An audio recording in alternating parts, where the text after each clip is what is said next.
એને ફાંસીની સજા આલવાની બેન, એને જીવવા જ નહીં દેવાનો, ફાંસીની સજા જ આપવાની.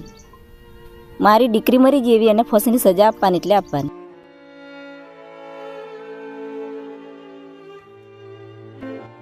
બેટા કરીને જ બોલાવી છોકરીને, બેસી જાય એમ કીધું.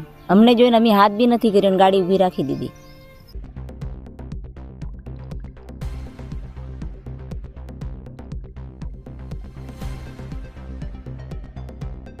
નમસ્કાર મિત્રો, તમે જોઈ રહ્યા છો મિસ ધમાહાલ. જે સરકારી શાળામાંથી 6 વર્ષની બાળકીની લાશ મળી હતી તેનો ગુનેગાર સામે આવ્યો છે, જે બીજું કોઈ નહીં પણ એમની જ નિશાળનો આચાર્ય છે, જે પોલીસ તપાસમાં સામે આવ્યું છે. 10-20ની આજુબાજુમાં પ્રિન્સિપાલ ગોવિંદભાઈ નટ પોતાની ગાડી લઈને સ્કૂલે જતા હતા ત્યારે એની માતા રસ્તામાં બાળકીને લઈ અને ઊભા હતા.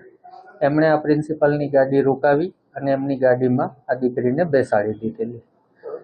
ત્યારબાદ સમગ્ર ઘટના એવી બની કે આ પ્રિન્સિપાલે રસ્તામાં કોઈ સ્થળે બાળકી સાથે દુષ્કર્મ કરવાના પ્રયત્ન કરતા બાળકીએ બૂમાબૂમ કરવા લાગેલી અને એનું મોઢું દાબી દેવામાં આવેલું, જેના કારણે શ્વાસ રૂંધાવાથી બાળકી બેહોશ અથવા તો મરણ ગયેલી.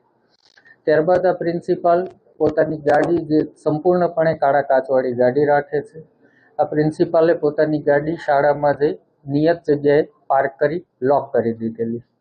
સાંજના આશરે 4:45 એણે ગાડીના કાચ થોડા ખોલી નાખેલા, જેથી કોઈ વ્યક્તિ જોવે તો એવું પ્રસ્થાપિત થઈ શકે કે ગાડીમાં પૂરાઈ ગયેલી. આ ઉપરાંત જ્યારે શાળા છૂટી ત્યારે પ્રિન્સિપાલે બધાને રવાના કરી દીધા અને પોતે પોતાના હાથેથી ઉપાડી આ બાળકીની લાશને જે જગ્યાએ મળી ત્યાં મૂકી દીધેલી. અને બાળકીનું દફતર જે એની ગાડીની લેગ સ્પેસમાં પડી ગયેલું અને ચપ્પલ પણ ત્યાં નીકળી ગયેલા ગાડીમાં, એ ઉપાડી અને બાળકીના વર્ગખંડની સામે ખૂણાવાળી જગ્યાએ મૂકેલું.